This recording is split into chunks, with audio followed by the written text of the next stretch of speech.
order at 2:03. We're going to do, maybe we can do the election of the chair ahead. Okay, it's okay. We'll just follow the approval of the agenda. So I just need to have a mover and a seconder. Jeff for the agenda and Paul. Just before we get into all of this, this is a very formal agenda process that we are doing right today, but from going forward, it won't be as formal. With the mandate that you have, you're more of like a task force, so you'll be doing your meetings without having somebody taking minutes. They'll just be reports to council. So we'll do an agenda for you, but you don't have to do move or seconded or anything like that. We'll just do that formally for this first one. Okay. But we'll still have a chair that'll go through the agenda items that'll be on the agenda, and the clerk's department will help with that.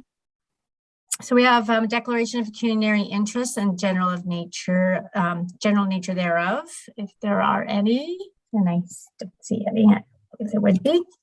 Okay, so now we're going to do the election of the chair and vice chair. Anybody want to do a nomination? Okay, how about if I do nominations?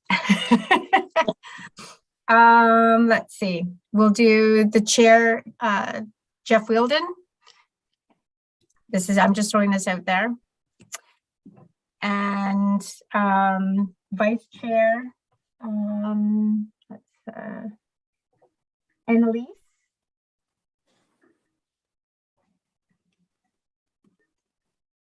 Yeah, we're close. Annalise or Alicia. Or Alicia? Okay. Yeah. Okay. So do I have, are you okay for these nominations? Mm-hmm. Yep. Okay. All right. So do I have a mover and a seconder to nominate? Pamela, and second, Paul, and that's for both. Okay. And then we need to do an appointment of a recording secretary. So this is somebody that will help do the reports that will come to council. Do I have any volunteers for recording? Pardon? Pamela? I'd rather not. My pretty much professional life is writing reports, so I'm happy to help there. Perfect. So we will put Paul in. Okay. Don't expect detailed minutes, anybody on the committee. You might get a general theme in some of the fun we had along the way, but Fine. Okay, so I'm going to now turn the meeting over to Jeff and have Jeff chair the rest of the meeting. I will stay on, but if Jeff can do that, that would be great. All right, I guess I will. So did everybody get a chance to read through the, not just the agenda, but also the terms of reference? Mm-hmm. Excellent. We're going to go through them in total, but does anyone have any thoughts initially? What jumped out at you or startled you or anything like that? My initial thought was just that I love how ambitious it is. I love how thorough it is.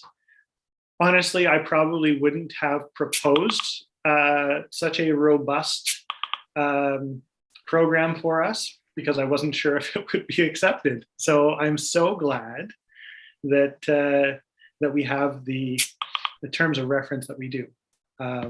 So I guess let's jump into it.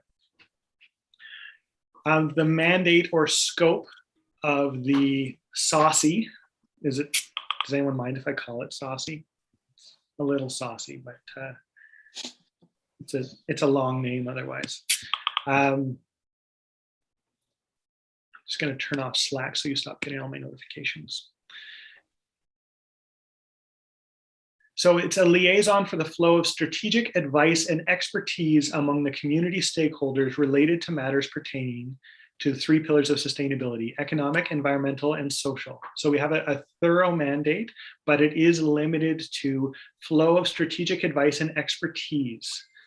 I really want to make the point that we need to stick to the mandate, because I've seen other committees like ours in other municipalities in our county blow up. The Port Hope committee all quit at a council meeting shortly after they were initially formed, because there was disagreement over what their actual mandate was. They came up with all sorts of great ideas for a more sustainable Port Hope, and they presented it to council, and council kind of said, this goes beyond our mandate, beyond your mandate, and there's not really anything that we can do about these things. And so I watched it on YouTube. It was a big blowout, and I thought, we got to make sure that we all know upfront what it is we've gotten ourselves into and what we're actually able to accomplish. Does that make sense? Because they then spent the next year basically trying to reform and get back to the level of influence that they had initially before all of that happened. So I don't want to waste anybody's time with that kind of stuff. Jeff, if I can, just maybe just to put it into some context, the mandate to me is clear. I don't see any vagueness there. Where did this come from council's perspective? Did they have a particular line of sight that would be beneficial for us for context, or is it more just legislative obligation? Paul, you can speak to that. Sure. I think really originated with Jeff dialoguing with staff and with council members, suggesting that Brighton have a sustainability advisory committee. And so Jeff met with Candace, myself, and Scott Poole, the manager of infrastructure.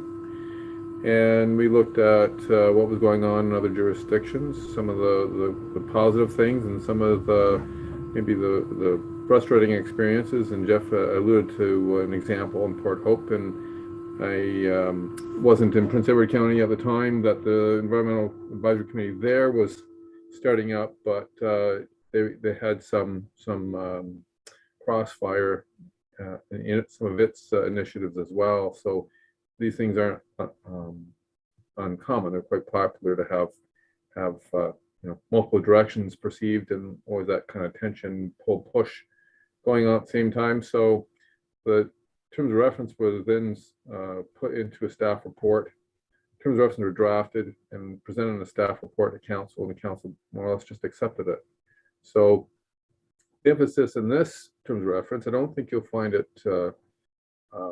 worded quite this way in most sustainability advisory committee terms of reference. So commonly you'll see the 3 pillars of sustainability: social, economic, environmental, being promoted.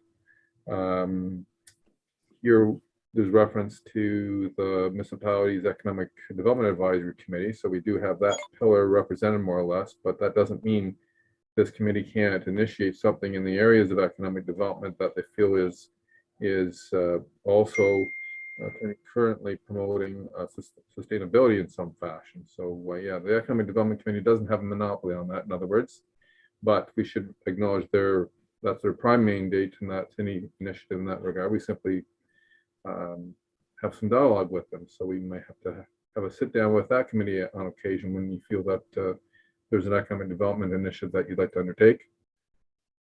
But despite the very broad scope of the terms of reference, it does provide some operational direction.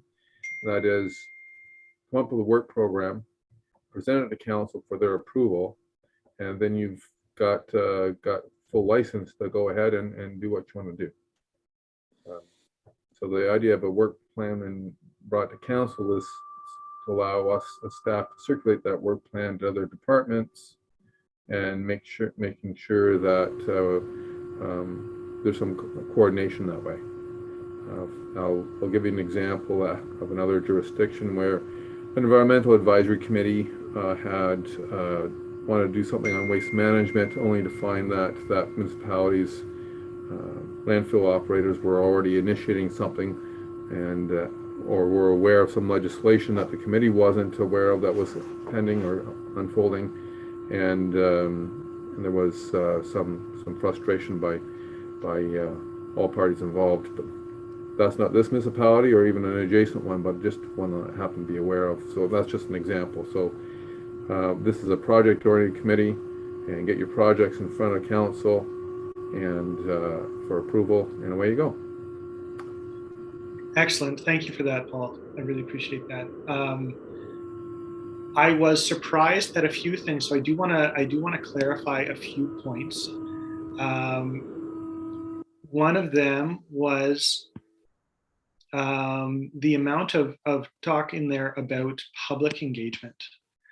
That was one of the questions that my wife had actually when this was first approved, was she was saying, well, are you going to be engaging with the public? Is there going to be any sort of communications involved in that? And I thought, well, I don't know, that might get thorny if the advisory working committee starts talking about things that the municipality should do if the municipality hasn't already thoroughly approved all of that. And so I appreciate you bringing up the point that we have to have an approved working plan before we do anything. Right, and by, I use the word project specifically as well. So project by definition has a deliverable at the end of the day, Yeah. and the project's done. Yeah. And then you turn your eyes to another project, Yeah. which is different from a program, something that's continuously ongoing and of a repeated nature. Okay. Very good. So a communications oriented project might be around a specific issue campaign.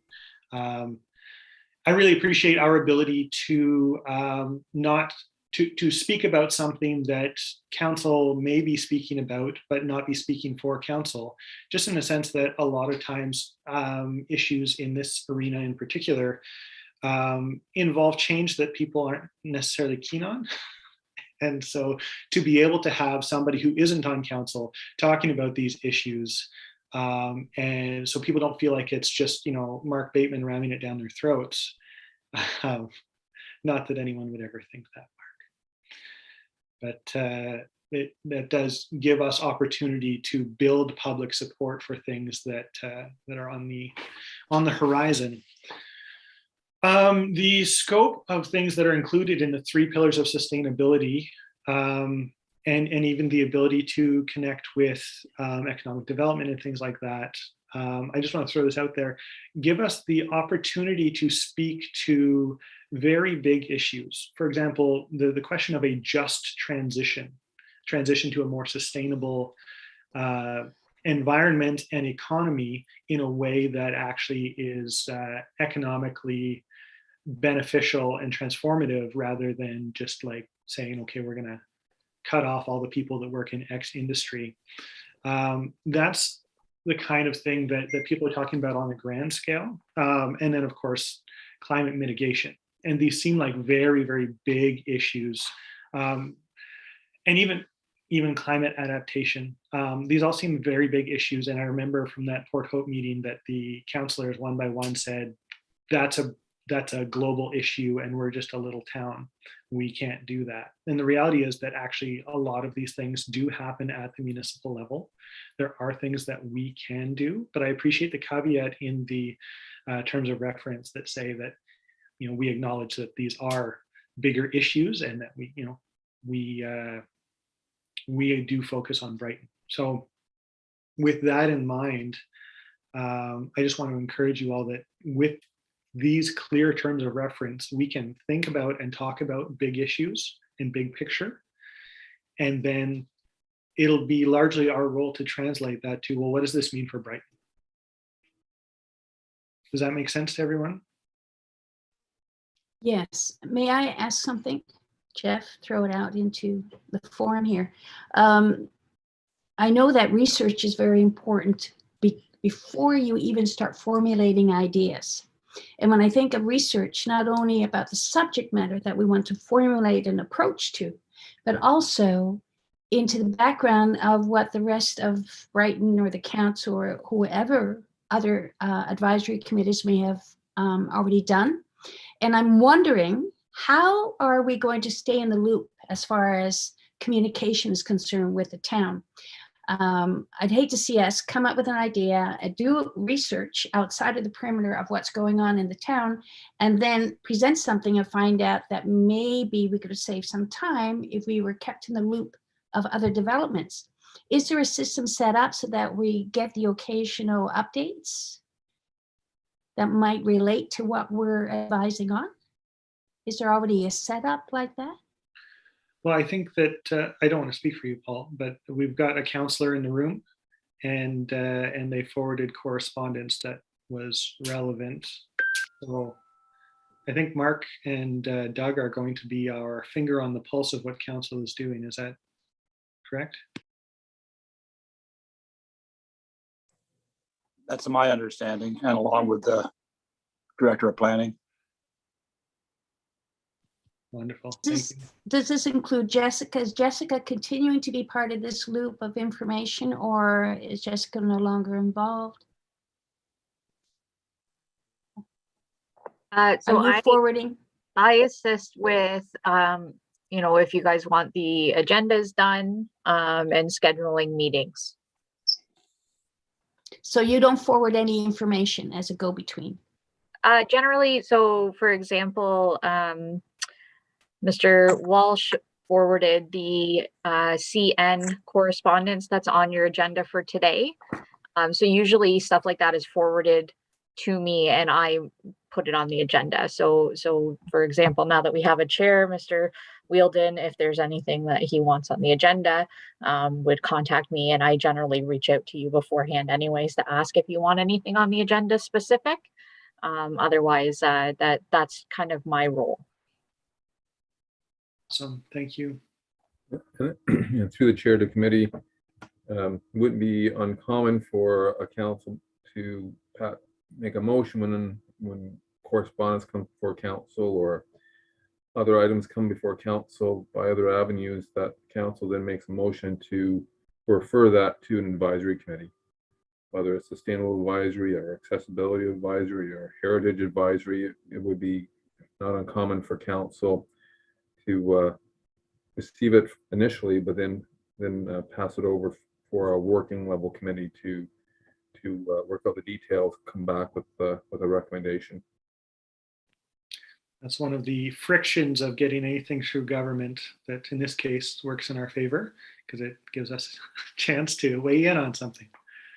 And there may be a network of similar committees as well, and that might be a good side project for one of the members of the committee to dialogue and set up a network of comparable committees at other municipal jurisdictions.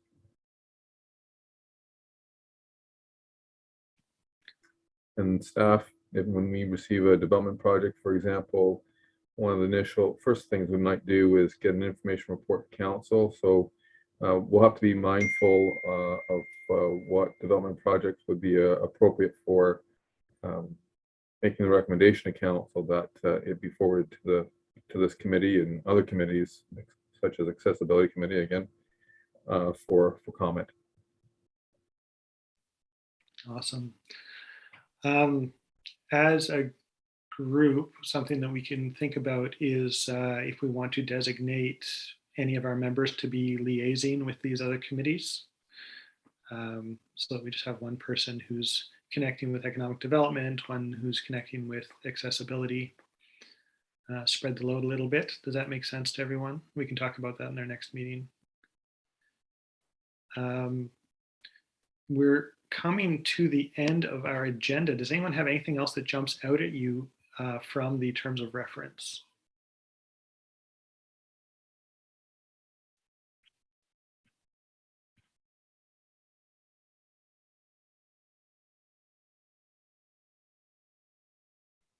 Do we have a budget?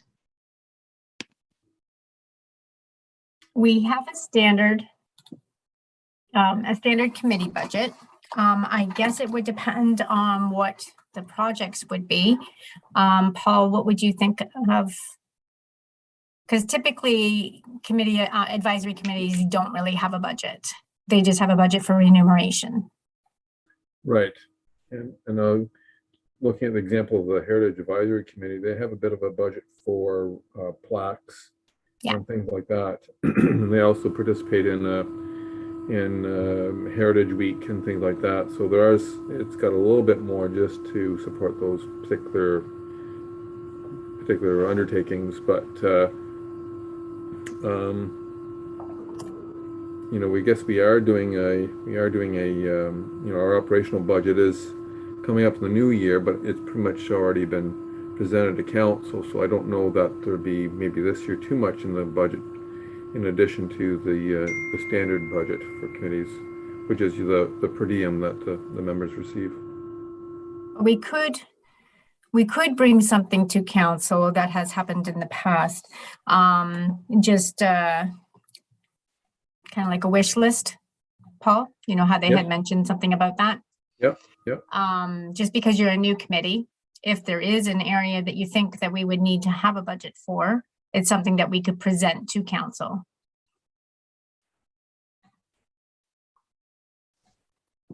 I have Thank another, go ahead, Lisa. Okay.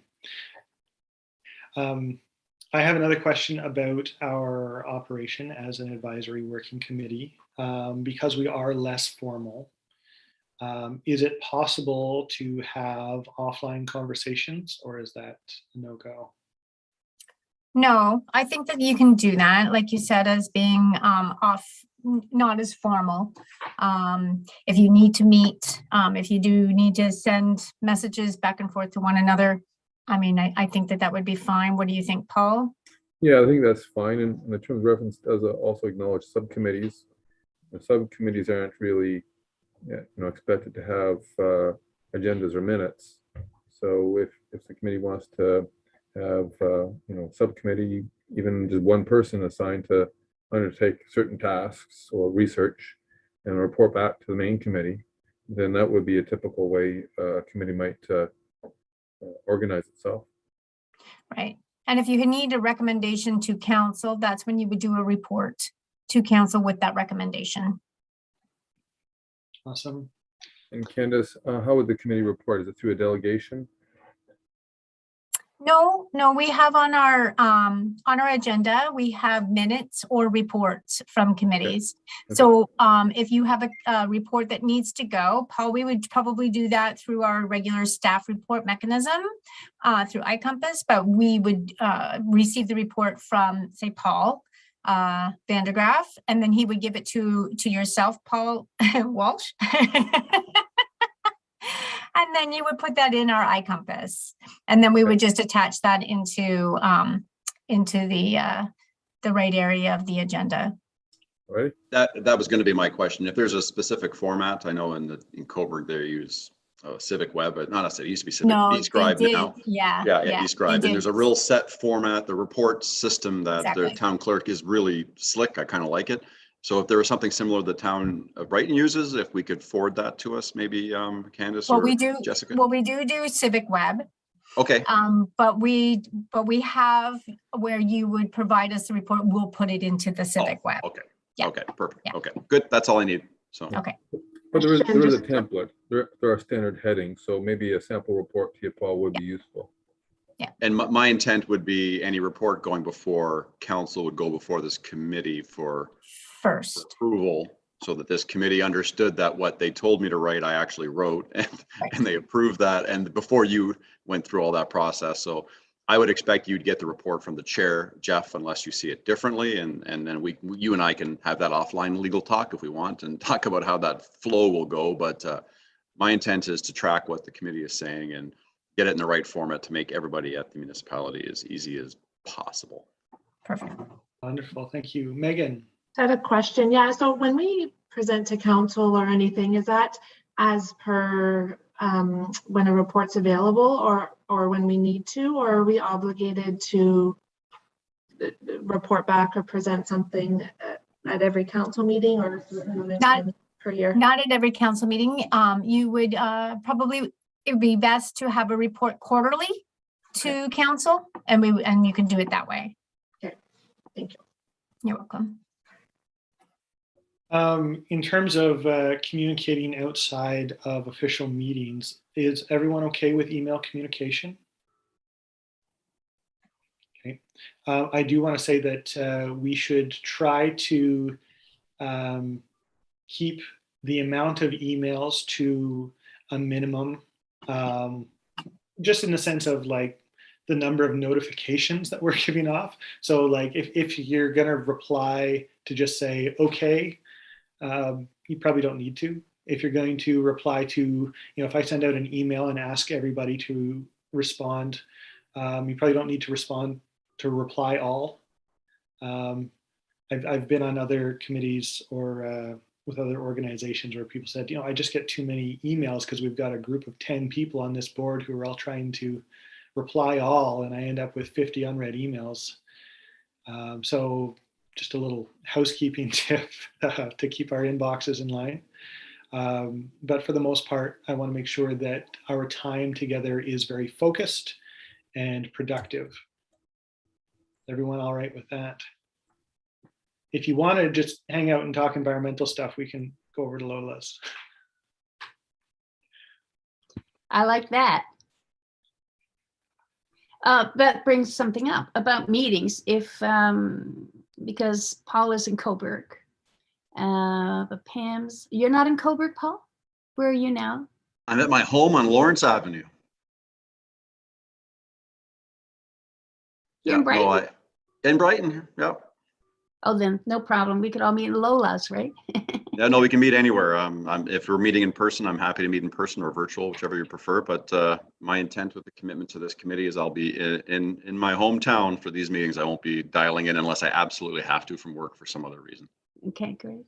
I did have a question about meetings too, actually. Do they typically, I've been on lots of different committees, but not in a municipal one. I work during the day at a hospital, so I'm really only available like one weekday a week. And then evenings, is that going to be a problem, or is it usually during working hours? I generally try and find times that work for everybody. Okay. But I recognize that several of the people who are in the room today are here because they are at work and this is their job. So asking people to basically work overtime for the sake of our working group is, I don't want to ask that of you, but Candace and Paul, are you anticipating that you'll be here for most meetings, or are you here just for the first one? I'm just here for the first one. Okay. There will be a Zoom meeting, so I do have to have a staff person when it is Zoom, or even when you are in public. If you're in the public buildings, we have to have a staff person to allow you in, have to be here to have the meeting live streamed and Zoomed. That's something that we have to do. So that's why we were hoping that we could have this meeting mainly during the business hours. But Paul, if they're able to meet, they don't have to have this meeting live streamed. It doesn't need to be a public meeting because they're project oriented, right? So Right. we don't really need to be there for them. We could just set the Zoom meet up, give somebody, be able to have somebody just give them the link, and then they could all just meet that way, right? Sure. Yep. Then they could pick their own times of Right. when they need to meet. Oh, Jessica. I can't just provide the link. So I, as the host of the meeting, have to let people in for this Zoom. So otherwise we would have to give them our Brighton login, and that's not what we would want. No, we can't do that. Yeah. So that wouldn't necessarily work with just giving them a link. Well, if we're going to keep our meetings under 40 minutes, any of us can start a Zoom meeting. And as long as we are in the informal category, which we are, then it doesn't have to be live streamed. Right. So we can sort of meet any way we want, as long as it works for everyone. Right. I also have our company profile. So I could use my company profile Zoom, which is more than 40 minutes, and or Teams. So I'm happy to give us access to that if we're virtually meeting. Again, it goes to the public meeting, the requirement for this meeting to be public or not. That's the only issue that I would have for Candace or Jessica. Right. do recall when we first met, Candace and Paul, that that was one of the questions was whether this was going to be an advisory committee or an advisory working committee, because the advisory working committee did not require staff hours to facilitate. Right. So this was a working committee. Yeah. So in that sense, then we don't need to be public or live streamed. We don't need to waste any of Jessica's time, and yeah, we can be free to meet as suits us. So I'll send around a doodle poll, I guess, to find out when people are available, and Okay. and we can go from there. Did anyone get a chance to read the correspondence from CN? I thought that was quite interesting. It looks like it's a notification and almost a PR campaign, because they're not asking for permission for anything. They're just letting us all know. By the way, since we drive through your town, you should know that we are going to try and get biofuels, testing biofuels. Biofuels are really interesting because how sustainable they are really depends on where they come from. The US invested heavily in biofuels a few decades ago, and they ended up with a whole lot of food being repurposed into biofuel, and it ended up with almost as large of a carbon footprint as using gasoline, because the agriculture of that type is so heavily chemical intensive. So we can definitely do some research into that and maybe draft a response. But I'm not sure that they're going to care what we think. It is interesting, and I do want to know more about it. But I'm not sure that there's a major action item out of it.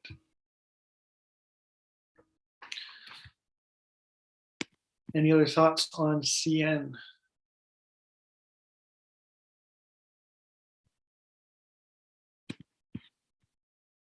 Okay, well, I will send out a doodle poll to determine when we should meet next. And so this being the end of our first and last formal meeting, can I get a motion to adjourn? I motion we adjourn. Thank you, Lisa. Thank you, Pam. Good to see you, Mark. Good to see you, Paul. Nice to see you all. Thank you. Thanks, everyone. Nice and meeting everybody. Thanks, everybody, for your Yeah. interest in this. This is great. Thank you. Yeah, and Paul, did you write the terms of reference? I did, yes. Yes, fantastic. Thank you. Thank you Sure, for my your pleasure. ambition and openness. It's amazing. Yeah. Yeah, Thank like, you. but I don't think there's a lot of activity in some areas within the municipality, and so maybe this committee can be a bit of a launch pad for those areas. Yeah, well, let's connect and talk about that. For sure, yeah. Okay, Very good. thank you, Paul. Thanks, I think everyone. Pam has a Yeah. question. Oh, Pam, do you have a question? Oh, you're muted. You're muted.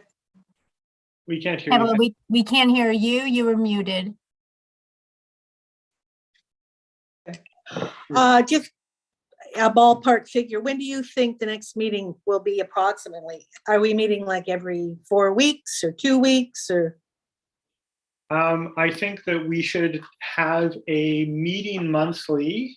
Okay, I hadn't really considered remuneration for meetings, but we did get that email saying that we can claim up to 10 meetings a year. That's right. So let's make sure we have 10 meetings a year. But honestly, we can meet, because we are less formal, we can meet as often or as little as we need to in order to actually be achieving our goals. So Should we set a date now for our next meeting, or should we wait just to correspond by email to set that up? It's a little easier now, I think. I would have thought it might be easier to correspond by email. Okay. But if everybody's ready to set a meeting date now, I'm open to that. I've got my calendar right here. or even if you choose a week and then we can work around the week. Well, we're in the first week of December. First week of January is a time when everybody is really pumped for the new year. and they want to set big goals and dream about possibilities, that might be a good time for us to have our next meeting and think through what do we envision for Brighton in 2022. Does that sound good to everyone? I'm Yeah. open the whole week. Yeah, that's the other benefit of the first week of January is that there's not a lot else going on. No. The only thing I have is, we don't have, we would have to do the agenda. We typically don't like to have meetings the first week of January just because we don't have anybody to get the agenda ready. Ah, right. Okay. Do we Can still we- have to have a formal agenda if we're an informal group? No? No, you don't. No, I was going to don't think suggest so, for the Paul. first meeting, we got to get some feelers out and get some ideas and some stuff percolating. And then we can start creating an agenda that says, where's our action items? Where have we done? What can we move on? So I think that Okay. first meeting can be a good brainstorming session, and that could be the agenda in itself. Yeah, Perfect. That I sounds will good. put something together. Okay, All so right. I'll put out a doodle poll for the first week of January, and we can all fill that out, and then at least we know which week we're going in.